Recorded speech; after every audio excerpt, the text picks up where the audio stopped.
Olá, meus amigos, olá, minhas amigas, sejam todos muito bem-vindos ao nosso canal de Estudos Espíritas. Sou Marco Aurélio de Moraes, trabalhador e estudioso da Seara Espírita.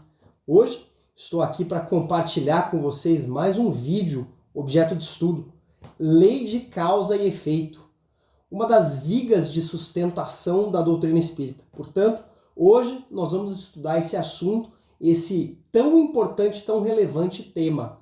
Portanto, rogamos ao Mestre Jesus que possa nos inspirar com esse objeto de estudo, que a sua perseverança transborde os nossos corações.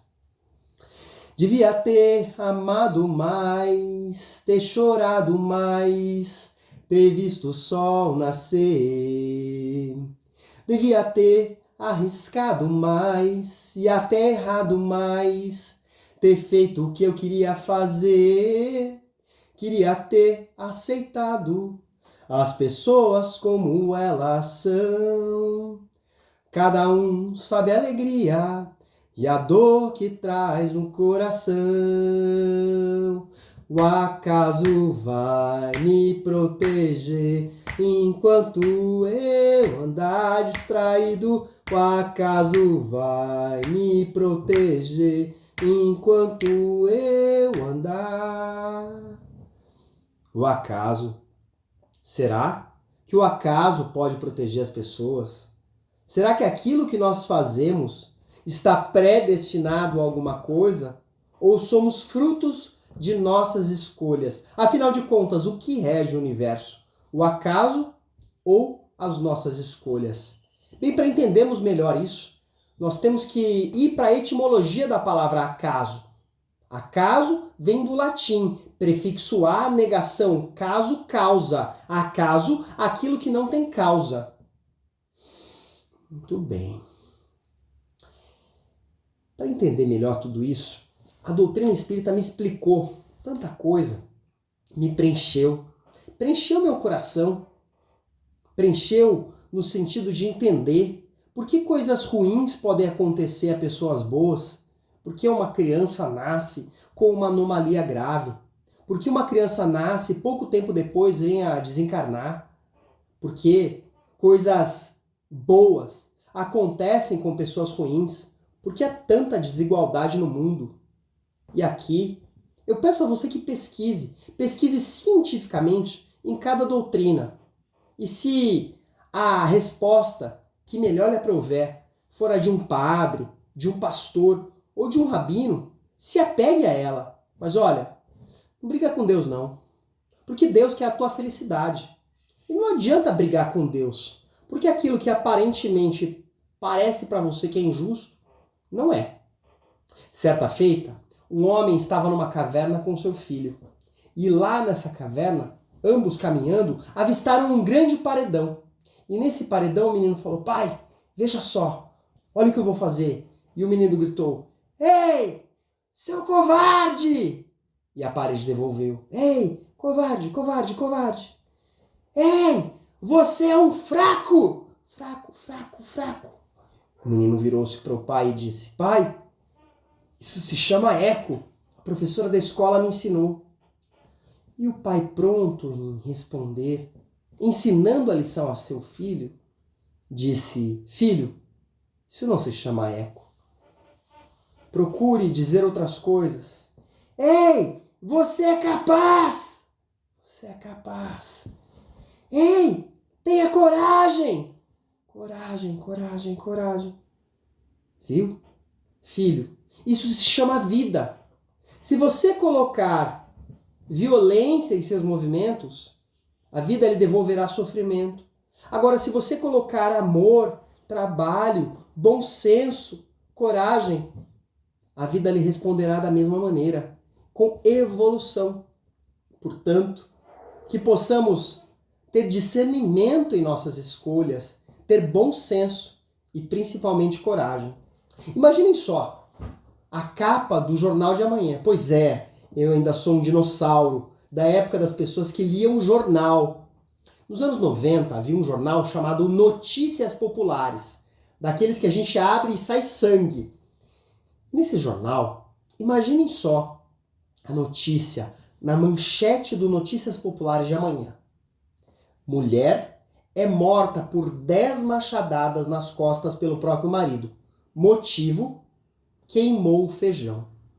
Nossa, que notícia impactante! Que elementos terá a justiça humana para julgar esse homem que assassinou a própria mulher com 10 machadadas nas costas porque ela queimou o feijão? Hein? O que você imagina? Bem, aqui façamos uma reflexão. O juiz terá o processo penal, as normas da lei do processo penal, de acordo com os costumes locais, de acordo com a cultura local. Então, esse crime cometido aqui no Brasil, a pessoa será presa. Presa como? Preventivamente ou em flagrante. E ela ficará presa, ao longo do processo, responderá ao processo presa, dada a gravidade do crime, e visando ali que a pessoa não destrua provas, não tumultue o processo, não venha a ameaçar testemunhas. Essa é a espécie de prisão preventiva, em que a pessoa ainda não foi julgada, mas responderá ao processo preso. O crime cometido é um homicídio.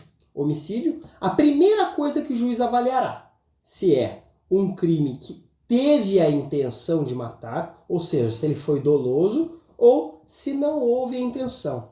Ora, basta avaliarmos. Com 10 machadadas pelas costas, muito provavelmente o homem teve a intenção de matar a própria esposa. Então ele será julgado pelo tribunal do júri, composto por 7 jurados populares, pessoas do povo que se inscrevem no tribunal e julgarão o ato daquela pessoa. Muito bem. Durante o julgamento, serão coletadas provas, serão ouvidas testemunhas e após isso, o júri dará uma sentença condenando o acusado ou absolvendo o acusado. Dada a prática do crime, muito provavelmente, esse acusado será condenado com uma pena base, que varia de 12 a 30 anos. Muito bem. Serão analisadas também se existem circunstâncias atenuantes ou agravantes. Circunstâncias atenuantes não existem. Não há circunstâncias atenuantes.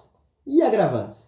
2 circunstâncias agravantes. A primeira delas, motivo torpe. Torpe. Motivo dele, a mulher queimou o feijão do marido. Motivo torpe. Ora, o motivo reprovável, o motivo fútil. Haverá uma agravante na pena daquele acusado. E há um segundo motivo agravante. O meio pelo qual ele desferiu as machadadas foi pelas costas, dificultando qualquer reação ao ato de defesa da vítima. Portanto, é uma segunda circunstância agravante. Ou seja, o juiz pegará a pena base e aumentará de 1 a 2/6, fixando a pena definitiva daquele condenado. Aquele sujeito será condenado e iniciará então o cumprimento de pena. Passado algum tempo, os dias em que ele permaneceu preso antes da sentença serão computados.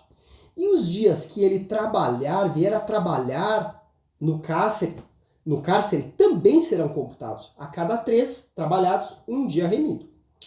Passados 1/6 da pena, ele poderá pedir a progressão do regime. Ele está no regime fechado, poderá ir para o regime mais brando, que é o chamado regime semiaberto. Regime semiaberto é aquele em que o preso trabalha de dia e volta para o cárcere à noite para dormir.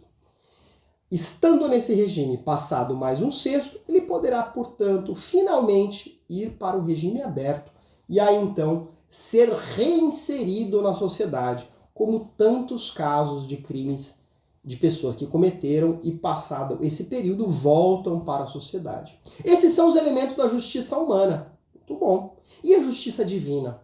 Como Deus reequilibra essa circunstância? Como Deus reequilibra essas condições? Será que Deus fará um julgamento pormenorizado, ouvirá testemunhas? Não. Deus não vai avaliar caso a caso. Deus governa o universo por leis perfeitas, as leis divinas, eternas, imutáveis, que não estão sujeitas à cultura humana, ao homem. As leis são divinas e são perfeitas. Deus não atira dados, como diz Albert Einstein, como disse um dia Albert Einstein. As leis de Deus são perfeitas e elas estão inscritas na consciência humana de cada um. Deus não julga a própria pessoa. Quem julga é a própria pessoa através da sua consciência. Uma dessas leis que Deus criou é a lei de causa e efeito. O que é essa lei, Marco? Essa lei atribui a toda ação ou omissão humana um efeito correspondente. Tal é chamada lei de causa e efeito. Por exemplo, um exemplo besta, um exemplo natural. O que acontece quando você come muito? Quando você se empanturra de comida, vai naquele rodízio de pizza e sai, você fica estufado. É uma lei natural, uma consequência natural, causada pelo excesso de comida. O que acontece quando uma pessoa mata outra? Bem, ela está transgredindo uma lei humana e ela automaticamente está também transgredindo uma lei de Deus. Muito bom. Essa é a lei de causa e efeito. Essa lei também tem outros nomes. Quais são esses outros nomes? Isaac Newton previu essa lei como lei da ação e reação. Para toda ação, há uma reação.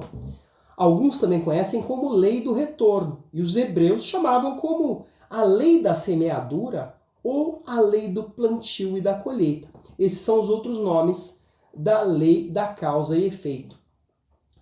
Se soltarmos uma bola, uma pequena bola de tênis numa rampa, o que acontecerá, hein?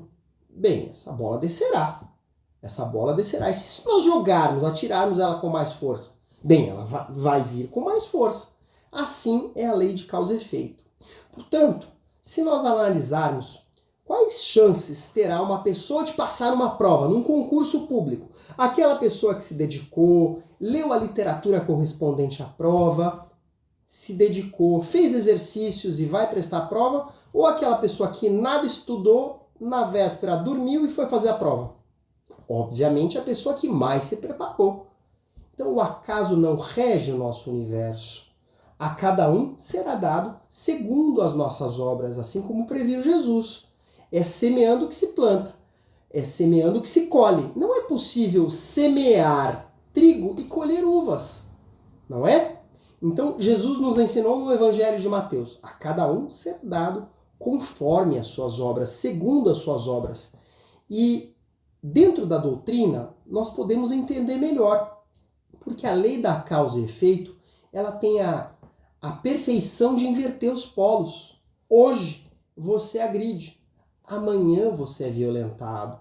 A lei retorna para você. Hoje você maltrata, amanhã você é maltratado. É como se o universo pudesse ter a chance de continuar aquele movimento iniciado por você mesmo, de te devolver, de trazer um espelho, de te dar algo que você começou. Parafraseando Roberto Carlos, o Mestre Jesus, vem nos trazer uma explicação melhor, um código ético-moral diferente. E trazendo as palavras de Roberto Carlos, é preciso saber viver, eternizado pela voz dos Titãs. Então, o Cristo traz um manual de instruções de como saber viver, de como aplicar melhor a lei da causa e efeito. Querem ver? Chegava uma pessoa para Jesus e dizia assim: Mestre, o meu vizinho me calunia. Eu devo caluniar? Eu devo responder de igual maneira? Jesus assim responderia: Não, ore por ele. Amai o seu próximo como a si mesmo. Não calunia. Não retribua com a violência. Mestre, eu fui roubado, o ladrão fora capturado. Eu devo pedir que lhe cortem a mão? E aqui um parênteses. A lei local, a lei do Oriente Médio, prevê em alguns países, em algumas localidades, essas penas corporais. Ainda era vigente essa lei corporal, tão longa quanto a lei de Talião, olho por olho, dente por dente. Então isso era previsto. Imaginem quando uma pessoa era roubada, ela tinha a própria mão amputada, porque a mão dela que fazia a refeição era a mesma mão que se limpava, que limpava a sua necessidade fisiológica, era a mesma mão que deveria se higienizar. Então é muito simbólica a questão da mão. e se perguntado a Jesus, o que Jesus responderia a uma pessoa que fora roubada? Não, perdoa o ladrão, ajude-o, perdoa, para que Deus vos perdoe. Buscai a justiça de Deus e não a justiça dos homens. Vejam, retribuir com amor um ato de violência. É isso que Jesus nos ensina. Mestre, meu irmão e eu somos inimigos. Há muito tempo não nos damos. Há muito tempo não nos entendemos. O que é que eu devo fazer, hein?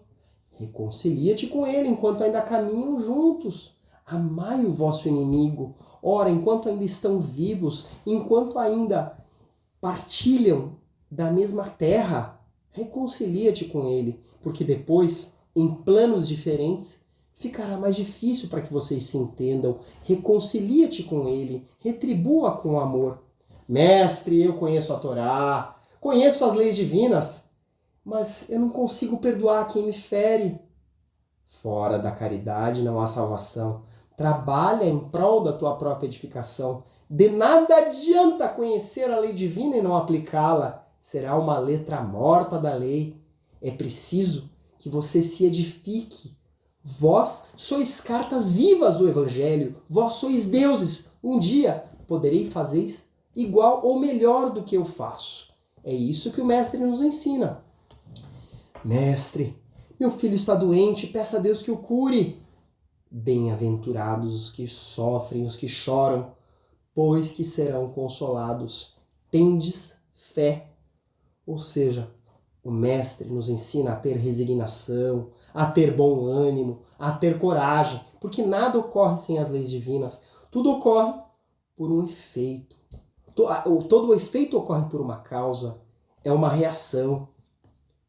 E aqui, para finalizar, imaginem só o apóstolo Pedro, vapt, cortando a orelha, decepando a orelha do soldado Malcolm, prestes a Cristo ser capturado. Qual for a reação de Jesus? Será que ele implantou a violência? O que ele diz? Bem, primeiro que ele pega a orelha, dá uma limpadinha e coloca no lugar. E diz a Pedro, Pedro, embainha a tua espada. Quem com ferro fere, com ferro perecerá. O que quer dizer isso? Pedro, você acabou de perder uma orelha. Você lesionou uma pessoa. Você violentou uma pessoa e quando você faz isso, a vida te devolve. Mas, mestre, ele fez pior. Eu não posso dar nem um tapinha. Não. Eu não posso mais nem reagir com uma certa... Não. Ama-o. Ama o teu inimigo. Ore por ele. Caminha ao lado dele enquanto estão vivos, enquanto ainda estão juntos. Foi isso que o Mestre nos ensinou. Percebam, o Mestre não veio derrogar a lei humana, mas ele veio instituir uma nova moral, baseada na conduta, baseada no amor, baseada na reforma íntima, para que possamos melhorar o nosso amanhã, para que possamos já preparar a nossa próxima encarnação. É necessário que estejamos melhores hoje, para que amanhã tenhamos um futuro melhor. Marco, como é que funcionam esses efeitos, hein? Como é que esses efeitos podem ocorrer? Quando que eles ocorrem? Eles vão ocorrer de algumas maneiras. A grande maioria das vezes, esses efeitos serão imediatos. Em vida, na mesma encarnação, aqui eu faço, aqui eu recebo. A grande maioria das vezes. Os nossos sofrimentos são consequência, na maior das vezes, da nossa vida presente, das nossas imprevidências. Ou seja, a pessoa colhe aquilo que ela planta nessa própria vida, nessa própria encarnação. Assim funcionam a maior parte dos nossos sofrimentos. Eu vou dar um exemplo aqui. Uma pessoa em tenra idade inicia um vício do fumo, por exemplo. Começa a fumar com 14 anos, com 13 anos. Começa a fumar e na fase adulta intensifica isso, vem adquirir um câncer no pulmão e desencarna decorrente daquela doença. Alguns dirão, foi o acaso, outros dirão, foi a lei da causa e o efeito. Ele próprio causou, ele próprio se lesionou com o vício do fumo, com o vício do cigarro. O efeito foi imediato, foi naquela existência, foi naquela vida. E os efeitos poderão se agravar numa próxima vida, pois ele lesionou o próprio corpo, pois ele lesionou o próprio espírito. Allan Kardec, o codificador, no Livro dos Espíritos, pergunta aos espíritos superiores na questão de número 921. Vejam, concebe-se que o homem seja feliz na Terra quando a humanidade estiver transformada, mas enquanto isso não se verifica, pode cada um gozar de uma felicidade relativa? E os espíritos respondem: o homem é, na maioria das vezes, o artífice de sua própria infelicidade. Praticando a lei de Deus, ele pode poupar-se a muitos males e gozar de uma felicidade tão grande o quanto comporta a sua existência num plano grosseiro. O que os espíritos respondem aqui? Olha, na maior parte das vezes, o homem causa o próprio sofrimento, causa a própria infelicidade. E quando ele está praticando a lei de Deus, ele não terá dores. Enquanto ele estiver dentro do evangelho que nos ensinou Jesus, ele não causará infelicidades. Mas esses efeitos podem vir após a morte, após a desencarnação.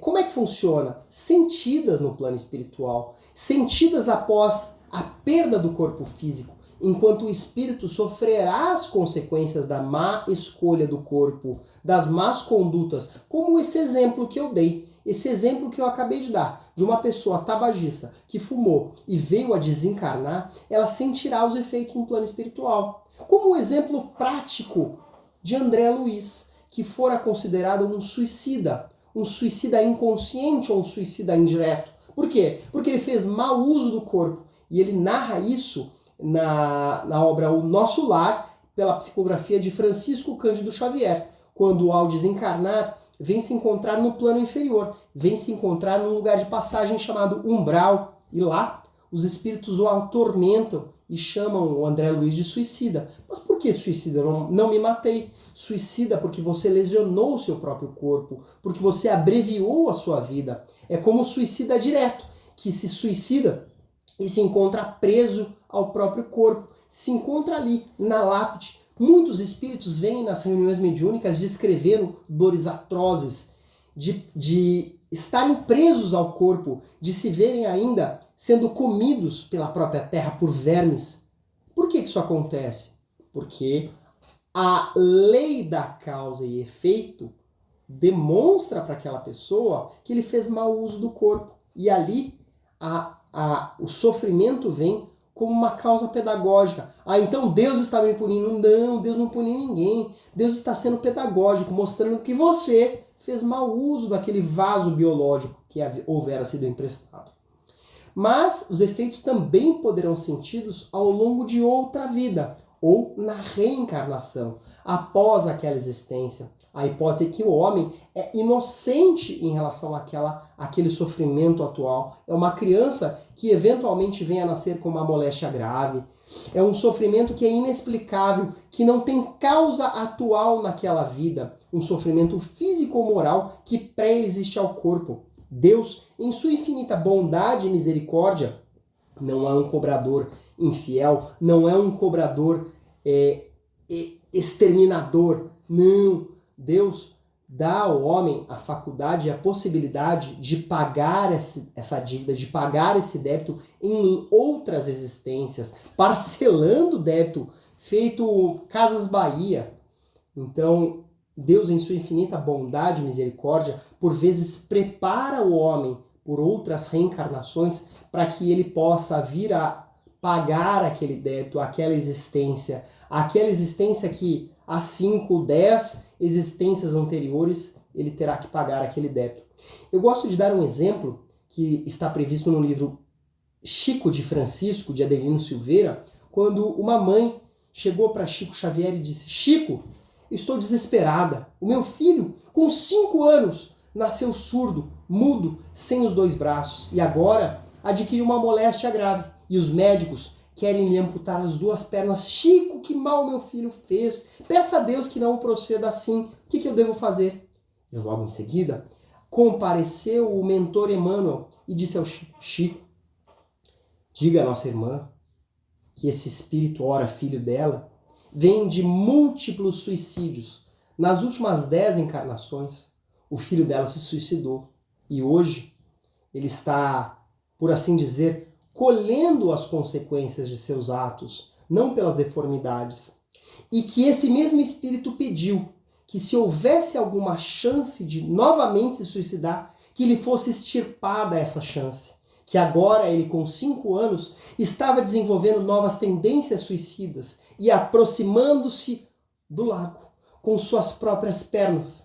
Ou seja, que por misericórdia divina seria extirpada essa chance, que a mãezinha deveria resignar-se, pois Deus sabe o que é melhor ao próprio filho.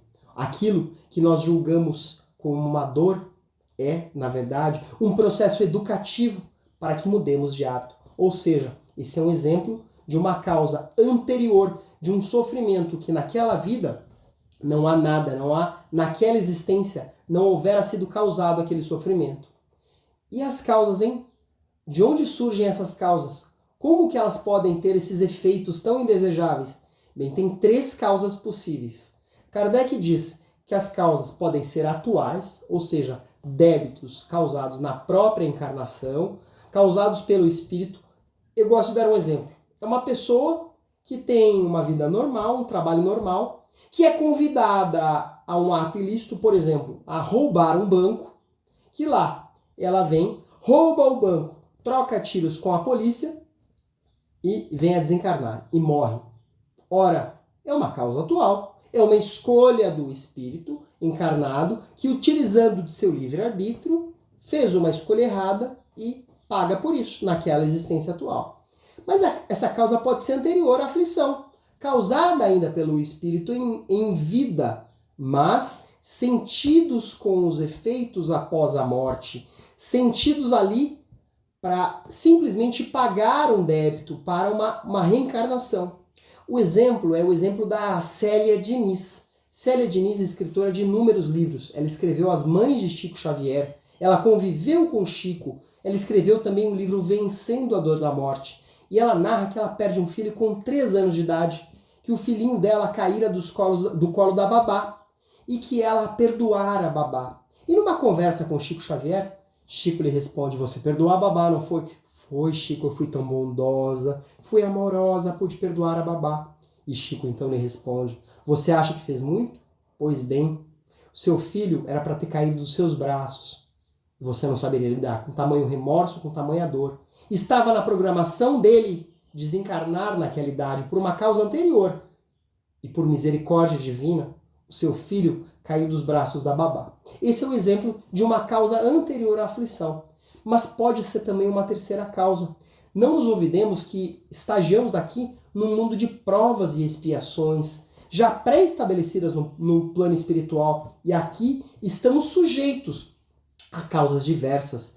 E por aqui, então, encarnados, estaremos sujeitos. Seria como, vou dar um exemplo grosseiro, sairmos daqui e irmos até o meio da floresta amazônica, dormirmos uma noite lá, ao ar livre, e lá sermos picados por insetos, adquirimos uma doença decorrente daquele ambiente. Ora, é decorrente daquele ambiente, é decorrente daquela situação. E aqui, estando encarnados no planeta Terra, estaremos sujeitos a essas provas e expiações, de acordo com o nosso mundo. Mas e os efeitos, hein? Quanto tempo podem durar os efeitos? Bem, isso depende. Depende do quê? Depende do impulso que eu der. Com que força eu jogar a bolinha, da mesma força ela vai voltar. Ah, então quer dizer que se eu atirar a bolinha com muita força, eu não posso fazer nada? Depois que atirar essa bola, eu só posso chorar? Não. Você pode fazer diminuir essa causa. Você pode fazer cessar essa causa. Como? Colocando um anteparo na bolinha, colocando um amortecedor nessa bola. O principal antídoto para o mal é o bem. Empregando o bem, você estará diminuindo os efeitos.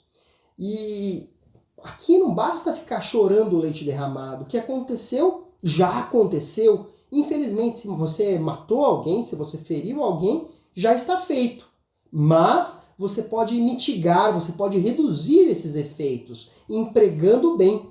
Allan Kardec, como um bom professor, nos explica melhor na obra Céu e Inferno, o Código Penal da Vida Futura, que os efeitos eles devem durar 3 etapas. A primeira etapa, arrependimento. Eu devo ter a consciência do mal que eu fiz e me arrepender. Me arrepender de coração, me arrepender de corpo e alma, de espírito, sabendo o mal que eu pratiquei. Mas somente arrepender não basta. Algumas doutrinas dizem que basta você se arrepender. Nós espíritas não acreditamos que só chorar o leite derramado não trará nenhuma causa prática ao efeito que você empregou.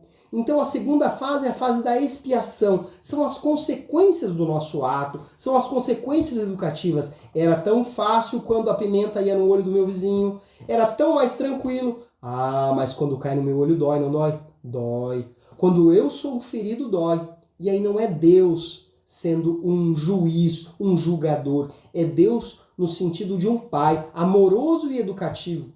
Então essa segunda etapa, a etapa da expiação, é a etapa que nós dizemos que é preciso nos resignarmos ante o sofrimento. É preciso entendermos o sofrimento e sabermos sofrer. Interpretarmos a dor como uma professora, como uma educadora, para que possamos mudar de atitude. Essa é a segunda e terceira e última etapa, que é a etapa da reparação, um ato efetivo de amenizar ou de anular o mal cometido. Por exemplo, eu gosto sempre de dar o exemplo do aborto. É a mãe que pratica o aborto.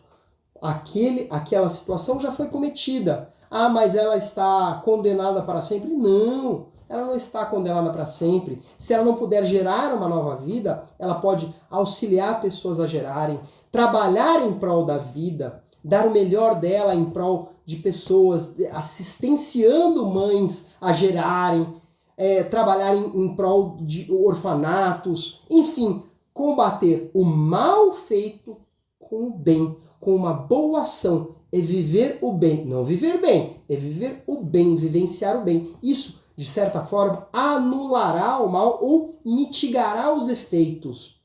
Por isso é que dizemos, a quem pouco perdoa é que pouco se ama. Isso está previsto no Evangelho de Lucas, capítulo 4, versículo 47, onde é dito: por isso te digo que aos seus muitos pecados lhes são perdoados, porque muito amou, mas aquele a quem pouco é perdoado, pouco ama. Lucas, capítulo 7, versículo 47. O que isso quer dizer? Bem, isso é uma passagem do Evangelho que está previsto em que Jesus perdoou os pecados da pecadora que ungiu os pés de Jesus. Então vamos ler essa passagem e entender melhor o que isso quer dizer, a relação entre perdão e falta, perdão e evolução, perdão e efeito. Nós vamos entender melhor essa passagem. Vamos lê-la. Convidado por um dos fariseus para jantar, Jesus foi à casa dele e reclinou-se à mesa. Esse fariseu quem é? Esse fariseu chamava-se Simão. Quem que era o fariseu? A pessoa com conhecimento religioso, a pessoa que conhecia a Torá. E as casas lá, imaginem uma aldeia, uma cidade pequena. Jesus fora convidado, um ilustre, uma pessoa conhecida. Obviamente ele atraía pessoas, ele atraía multidões. É diferente de você que está na sua casa, quando uma pessoa é convidada, o que ela faz? Ela é anunciada na portaria, ela tem que passar por um portão, ela vai para o hall e dali, por fim, ela entra e ingressa à sua casa. Com Jesus era completamente diferente. Jesus era convidado, entrava na casa, mas ali muitas pessoas compareciam para acompanhar o mestre, para ver como é que ele agia. E ele foi à casa desse fariseu, do Simão, e reclinou-se à mesa. Mas não haviam mesas, as refeições eram tomadas no chão. Muito bem, vamos continuar a nossa leitura. Ao saber que Jesus estava comendo na casa do fariseu, certa mulher daquela cidade, uma pecadora, trouxe um frasco de alabastro com perfume e se colocou atrás de Jesus a seus pés. Bem, quem era aquela pecadora? Era uma prostituta, era uma pessoa de má vida, era uma pessoa desprezada pela comunidade. E o que ela trouxe? Um frasco com perfume, um frasco de alabastro com perfume. Perfume que ela usava para atendimento dos próprios clientes, pois era uma prostituta. E é importante entendermos também o contexto local, para entendermos melhor essa passagem. Quais eram as regras de hospitalidade do local, da época? O Oriente Médio faz muito calor. Imagina que Jesus andava pelo deserto, pregando de norte a sul, de leste a oeste. As pessoas, quando chegavam às casas, eram recebidas com uma bacia de água gelada, com uma bacia de água fria, para lavarem os seus pés. Não haviam calçadas, não haviam ruas, era o deserto. Então, logo que entravam numa residência, as pessoas higienizavam seus pés e eram recebidas com ósculo, com um beijo. Se fosse uma pessoa do mesmo grau de hierarquia, a pessoa era recebida com um beijo na face. Se fosse uma pessoa superior, era recebida com um beijo nas mãos, em reverência. E por fim, a pessoa tinha a cabeça ungida com óleo. Imaginem vocês, mulheres, chegando de chapinha e tendo lá azeite derramado sobre a cabeça. Ora, talvez não desse muito certo. Continuemos. Jesus chegou e não foi recebido com nada disso. Chorando, a mulher começou a molhar-lhe os pés com suas lágrimas. Depois, os enxugou com seus cabelos, beijou-os e ungiu com um perfume. Ou seja, era o perfume que ela utilizava com os seus clientes. E ela fez aquilo que o fariseu não houvera feito. Por que o fariseu não fez isso? Porque ele estava ali para testar Jesus. Ele não coadunava com os ensinamentos do mestre. Ele não tinha em Jesus o mestre. Vejamos a continuidade da história. Ao ver isso, o fariseu que o havia convidado disse a si mesmo, pensou para si: se esse homem fosse um profeta, saberia quem nele está tocando e que tipo de mulher é. Uma pecadora! Então ele pensou para si mesmo. O que era o profeta? Profeta, para o fariseu, era um intermediário, um mensageiro, o porta-voz da mensagem de Deus. E ele assim não considerava Jesus. Ele considerava Jesus uma pessoa comum, um carpinteiro metido a besta, que estava ali simplesmente dizendo algo inconcebível para a sua doutrina. E aquela mulher, então, considerada pecadora, o que era? Uma prostituta. E ele estava tocando Jesus. Uma pessoa impura, que tocava Jesus com as mãos. As mãos, novamente as mãos. Alguém impura, tocando alguém puro, a pessoa pura se tornava impuro. É como se ali alastrasse, como se ali transmitisse algo de ruim, uma doença. Então ele pensou, Jesus não sabe quem é essa maluca, quem é essa prostituta que está tocando Jesus. Pois se ele soubesse, não permitiria. E Jesus obviamente conseguiu captar esse pensamento do fariseu. Vejamos o ensinamento que ele dá. O que Jesus faz é aproveitar em todos os momentos para ensinar, para trazer a sua lição. Vejamos o que Jesus faz. Ao ver isso, respondeu-lhe Jesus: Simão, tenho algo a lhe dizer. Aproveitou para ensinar. Dize, mestre. 2 homens deviam a um certo credor. Um lhe devia 500 denários e o outro 50. Nenhum dos dois tinha com o que pagar e, por isso, perdoou a dívida de ambos. Qual deles amará mais? Simão então respondeu: Suponho que aquele a quem foi perdoado dívida maior. Julgaste bem, disse Jesus. Ora, esse é o seu caso. Você me convidou para sua residência, me tratou mal, não empregou as regras de hospitalidade. E quem fez foi ela, essa mulher que você está chamando de prostituta. A pecadora fez o que você deveria fazer, meu amigo. E em seguida, virou-se para a mulher e disse a Simão: Vês esta mulher? Entrei em sua casa, mas você não me deu água para lavar os pés. Ela, porém, molhou os meus pés com as suas lágrimas e os enxugou com os seus cabelos. Você não me saudou com um beijo. Mas esta mulher, desde que entrei aqui, não parou de me beijar os pés. Por quê? Porque ela estava reverenciando Jesus, demonstrando-se arrependida de seu passado, demonstrando-se arrependida de seus pecados, reconhecendo Jesus como porta-voz de Deus, como intermediário, como profeta, como representante de Deus na terra. Ora, ela estava arrependida dos pecados e, mais do que isso, demonstrava uma nova mulher, uma chance de mudar. Você não ungiu a minha cabeça com óleo, mas ela derramou perfume nos meus pés. Portanto, eu lhe digo, muitos os pecados dela lhe foram perdoados, porque ela amou muito. Mas aquele a quem pouco foi perdoado, pouco ama.